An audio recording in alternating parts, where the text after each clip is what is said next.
Well, welcome everybody. Thank you for joining us here today at this very special event for Holyoke Farms and Maloney Properties and the Whiting Farms Tenants Association.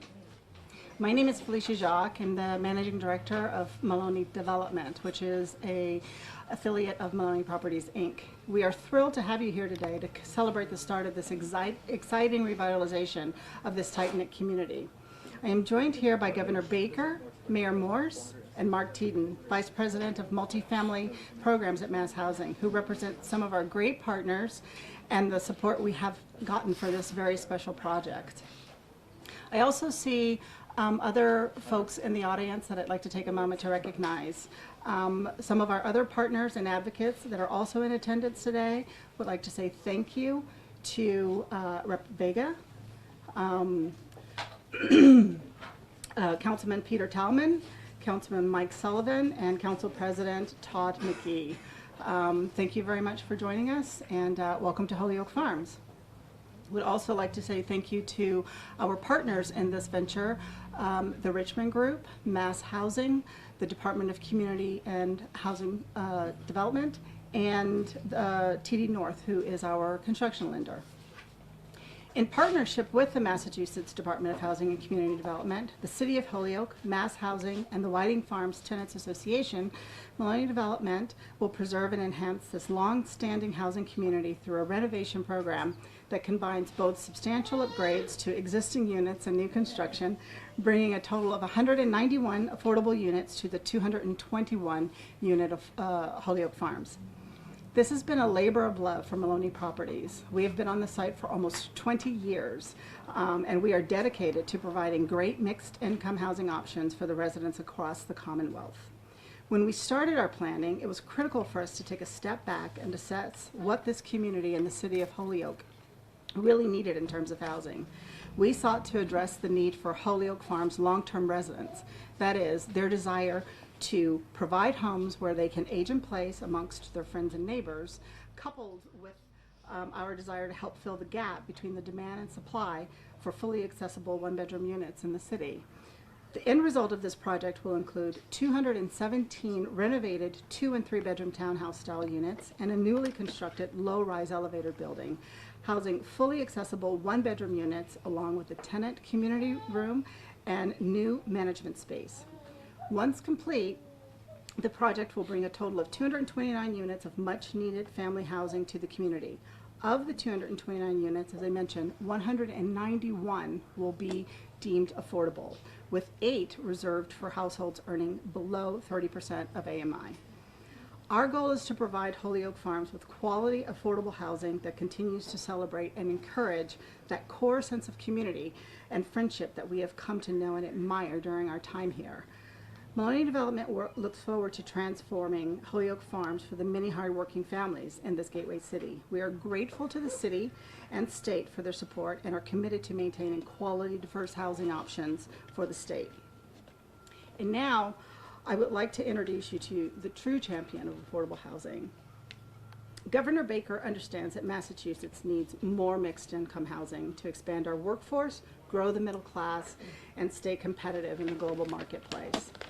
By advocating to modernize the Commonwealth's zoning laws in his Housing Choice Bill, Governor Baker is working to give municipalities across the state the tools they need to increase housing production, bring affordable units online, and get us to his goal of adding 135,000 new units of housing by 2025. Day after day, month after month, he has made affordable housing a focus in his administration. From his advocacy for production and retention to his housing choice legislation, Governor Baker has sought to bring communities across the Commonwealth the housing they need and deserve. Please join me in helping to welcome Governor Charlie Baker.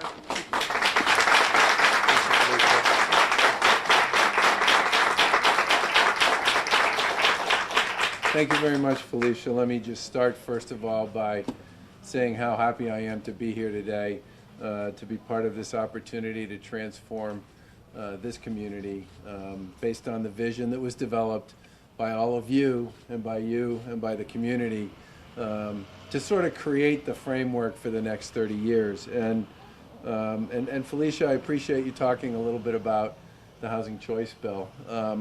over the course of the first 4 years of the Baker-Polito administration, we put almost $1 billion to work on affordable and workforce housing here in the Commonwealth. I think it was the largest spend on certainly commitment. Ultimately, it will be a spend. It doesn't all get spent in 4 years, but certainly the largest 4-year commitment in state history around affordable housing and workforce housing. A big piece of that went to both preserve existing affordable housing and also to create new opportunities for affordable housing here in the Commonwealth.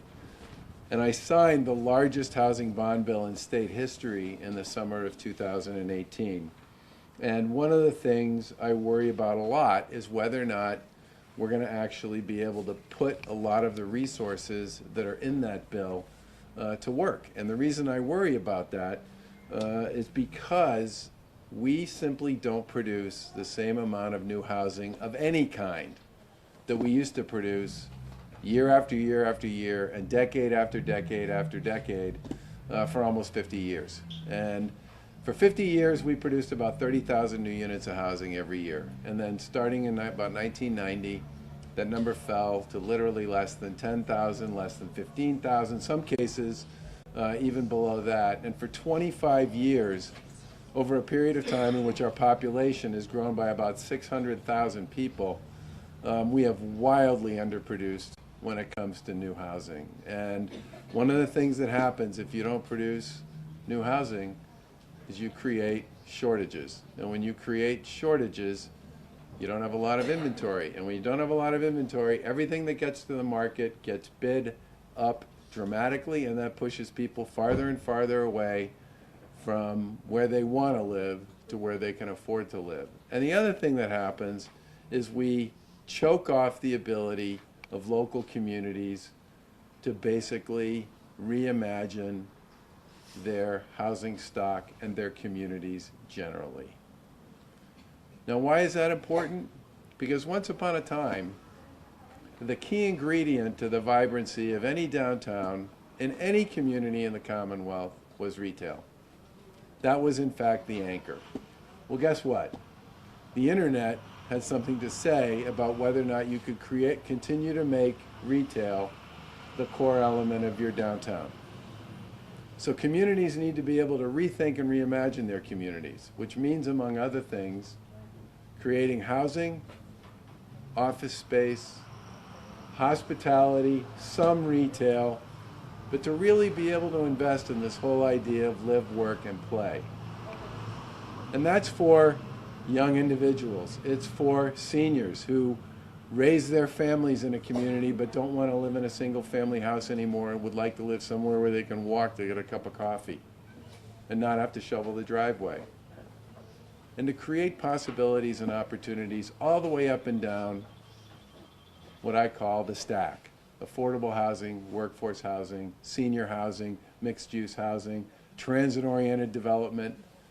And for the past several years, I have watched literally quarter over quarter, year over year, thousands of units of housing of all kinds that got a more than 51% approval by the authority in their community that was designated to make this decision, and they failed. And they failed because in Massachusetts, you got to get a 2/3 vote to move a housing project forward. Now, if you have a city council that has 11 members, 66% of those 11 members isn't 6-5, and it's not 7-4, it's 8-3. If you have a 5-member board, 3-2 doesn't get you there. You got to get to 4-1. And if you get 52% or 55% or 61% of the vote out of your town meeting, where more than half the people who attend that town meeting affirm a decision to move forward on a housing project, that's a no vote. And every year, all over the Commonwealth, for the past 20 years, people have been getting more than 50% of whoever it was that they need, sometimes more than 60%, to create housing of all kinds. And they fail, because you got to get to 2/3. Now, I've been around the public sector for quite a while. I served in state government in the 90s and obviously came back because I have this unique opportunity that I'm terribly grateful for to serve as governor. In the 90s, people were talking about the impending housing crisis in Massachusetts. There were reports written by academics at the end of the 90s and the first part of the 2000s that said there was a housing crisis in the Commonwealth. That was 20 years ago. Nobody disputes the fact that we have a problem. Nobody disputes the fact that we don't have enough housing for young families. We don't have enough housing for young people. We don't have enough transit-oriented development. We don't have enough housing for seniors. We don't have enough affordable housing. We don't have enough workforce housing. We've made it very hard for communities to figure out how to create that next act on their downtowns. Everybody agrees it's a problem. But for 20 years, we haven't done anything about it. This is a great state. It's filled with great people. There are lots of people who want to live here. But to make it possible for those people to live here, we need to produce a lot more housing. And it's my hope that this year will be the year, working with our colleagues in the legislature, that we will get this done so that everybody in Massachusetts, whatever they're looking for and however it works for them, will be able to find a place they can call home. But today is about home here. And we are thrilled to be part of the team that's worked with all of you and with others to create the next act with respect to this community. And I can't wait to come back. Lyman Terrace, we did this a few years ago. We came out, we had the ceremony to break ground. That was great. But the best part was when we got to come back and see the units that have been produced as a result of the work that was done in the meantime and had a chance to actually cut the ribbon on the new buildings. And that's what I'm looking forward to. Now, you need to get this done before the end of my term, okay? So I'll have the opportunity to come back and be part of that glorious day. Congratulations to all of you for your work on this.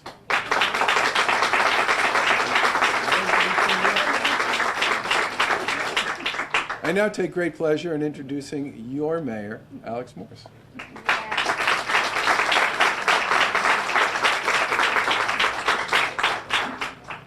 Well, thank you, Governor Baker, for being here in Holyoke, and the governor throughout his tenure has been no stranger to Western Mass and no stranger to the city of Holyoke, particularly on issues of housing. And I just want to thank you, Governor, for your continued commitment to housing here in the city. He alluded to Lyman Terrace, and we were very lucky to kick off phase 2 of that project just a few weeks ago, and so shovels are back on the ground, and we will have yet another ribbon cutting when phase 2 opens up there. And that was a project that many people said was not possible, because I took office in January 2012, and it was actually slated for demolition. 450 residents who had called that neighborhood their home for generations were poised with the real possibility that they would be displaced and in need of finding a place to live. And we made a commitment back in 2012 that we want to make sure that when we grow Holyoke, we improve the economy, we improve the housing stock, that everyone that has called Holyoke home for generations, the family, the neighborhoods, the neighborhood amenities, the environment, the familial connections, the friends, you deserve to be able to stay in the neighborhood where you want to stay without being displaced, without being excluded from that growth and progress we make in the city of Holyoke. And the governor alluded to those challenges around the state, and we continue to have those challenges here in Western Mass and Holyoke as well. And as we do improve and we do promote growth here, we want to make sure that no one is displaced or having to make a choice to leave their neighborhood, and particularly leave the city as we reinvest in our housing stock. And so we saw that in Lyman Terrace, and we're seeing that today at Whiting Farms and at Tokeniki. And I want to thank Felicia and the entire team at Maloney Properties for this long-standing commitment to this property. We started these discussions many years ago, and as I said at the onset, anything worth doing oftentimes takes time, and that is certainly the case with the addition and renovation and new construction happening here at Whiting Farms. And so we'll see improved units, improved housing stock for people. We'll see one-bedroom units for people for the first time here at this property. And we'll also see improved access for people with developmental and physical disabilities, to making sure that that is a major component of any housing we continue to invest in the city of Holyoke. I do also want to thank my partners in government for helping make not only this project possible, but many of the progress we're making in Holyoke possible as well. 3 city councilors, Councilor President Todd McGee, and councilors at large, Peter Tallman and Mike Sullivan. Thank you all for being here today. And a special thank you as well to our state representative, Aaron Vega, a really great partner in the state legislature, which votes and appropriates on much of the funding that is used for projects like this, and also Michelle Moriarty on behalf of Senator Don Humison. So thank you all for working with the mayor's office and state government and the governor to make projects like this possible. In this property in particular, I have a strong personal connection. My parents met here as teenagers. My mom grew up in Bowdoin Village, another public housing complex elsewhere in the city, and moved here as a teenager, where she met my father, and they were married 40 years after growing up as teenagers here many, many years ago. And I know my mom, before she passed, spoke highly and fondly of her days here when not many people perhaps had much material, but they had the best they possibly could with relationships to their neighbors, to their friends, to their family, and they had joy that money couldn't buy. And every time I come visit Tokeniki and Whiting Farms, to see the joy on the people who live here, oftentimes turning struggles into hope and opportunity, is certainly inspiring for me. And as we continue to invest in housing, we make no mistake that we need to continue making sure that people not only need to live here, but also to work here and enjoy your neighborhood as well. And that's why we've seen economic development projects in this neighborhood over the last several years, be it from the Gary Rome investment next door, but also the announcement we made a couple of weeks ago that Amazon is bringing upwards of 300 jobs, at least $15 an hour jobs, no training or experience required. And we want to make sure that people who live here, people who live in Holyoke, have direct access to training and to the jobs right around the corner at the Atlas Copco site. And so I'm here today just to thank everyone, all of the partners that helped make this project possible, and a particular thanks and acknowledgement of all the people who have lived here and have called this neighborhood your home for so many years. Your city hall and me as your mayor will continue to be here for you, and my door continues to be open as this progress and construction is underway to make sure it happens as smoothly as possible. But I have no doubt that will be the case with the team that we're working with. So thank you again for being here, and congratulations to all of you for making this happen. Thank you.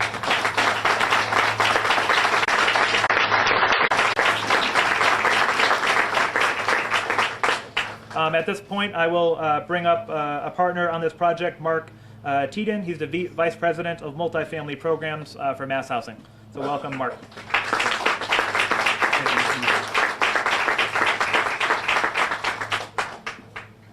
Good afternoon. Just as a quick aside, Mr. Governor, I will represent the construction lender TD Bank, having had a 25-year banking career, and representing Mass Housing as the permanent lender. This project better be done before the end of your term, or else we have other issues. So first, I'd like to extend the greetings of Crystal Cornegay, my executive director of Mass Housing, who could not be here today, but she is definitely here in spirit. We love doing business in this part of the state. And for me, it's a little bit of a homecoming, having grown up just outside of Springfield and attended college just up the road at UMass. So we love coming back out here. It's interesting because everywhere we go in the state, whether it's here in Holyoke or Worcester or North Shore, South Shore, Cape and the Islands, Governor Baker or Lieutenant Governor Polito always seem to be there. This really shouldn't be a surprise to anyone, because Governor Baker's vision for increased housing opportunities in Massachusetts does get his full attention. And I can tell you firsthand, it gets his full attention, and that of the Lieutenant Governor as well. The Baker-Polito administration is focused on producing and preserving housing across a wide range of incomes throughout the state. They don't just talk, they inspire all of us in the business to find new and creative ways to get housing built and preserved. Our groundbreaking here today at Holyoke Farms is just one example of that, and it's a terrific example. Preservation deals like this one are a critical part in the larger whole. And Mass Housing was pleased to have an opportunity to work so closely with Maloney Properties and proud to participate in a financing package that included our colleagues at DHCD as well as the city, which will result in the units here at Holyoke Farms being affordable for a long, long time to come. But we're more than just about preserving these units. At Mass Housing, we like to ensure that the units offer the tenants a quality living environment, one that makes them feel safe, secure, and supported in their community. In particular, the new units here that will be created at Holyoke Farms for seniors and those with disabilities will be a critical resource to support the people of Holyoke. I want to offer my sincere thanks to everyone at Maloney Properties who worked to make this project possible. I'd also like to extend thanks to Undersecretary Chan and all the staff at DHCD for their support. Mayor Morris, thank you for the city's support. And of course, thank you, Governor Baker, for your vision and enduring commitment to housing. It's everyone coming together that makes deals like this possible, and it's working together toward a common goal that gives us hope for the future of housing in Massachusetts. Thank you.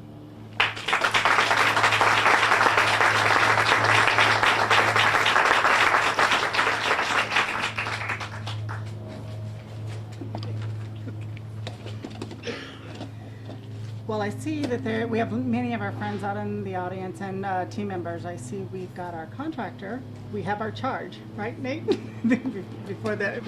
By 2020. The next part of our program, we would like to invite our friends to join us at the new construction site for a photo opportunity. And while we're doing that, and then to join us back here for a light lunch. I wanted to just take a brief moment, though. Many people have mentioned the community here at Holyoke Farms and how tight-knit and how close they are. We could not have done this without the Tenants Association. We could not have done this without the hard work and commitment of Sonia Badillo, who is the president of the Whiting Farms Tenants Association, and the residents. They stuck with us through the last couple of years, and it's been a very intense process. It is not hard developing affordable housing. It is certainly not hard trying to increase it and introduce a new product type on an existing site. So thank you for your vision, thank you for your patience, and thank you for your partnership. As Governor Baker said, the ribbon cutting will be the really fun part. Hand in hand with working with the residents, we also want to acknowledge the site staff, because the long-standing 20-year relationship could not be possible, I think, without a collaborative relationship with the on-the-ground site staff of Maloney Properties and the Tenants Association. They are a true partner with us as we move forward in getting these new buildings built. I know that the president, Janet Frazier of Maloney Properties, and all of the owners that are here today, Michael Frazier, Diana Kelly, and Kathy Luce, join me in saying that this has been a really wonderful opportunity for us to show how Maloney Properties works with our tenant groups, and together we can do wonderful things. So thank you all for coming here tonight, and we would really like to invite you to enjoy just a very short walk over to the site so that you can see the progress that we have made. There's more than just a little bit of dirt that's been moved at this point. Thank you.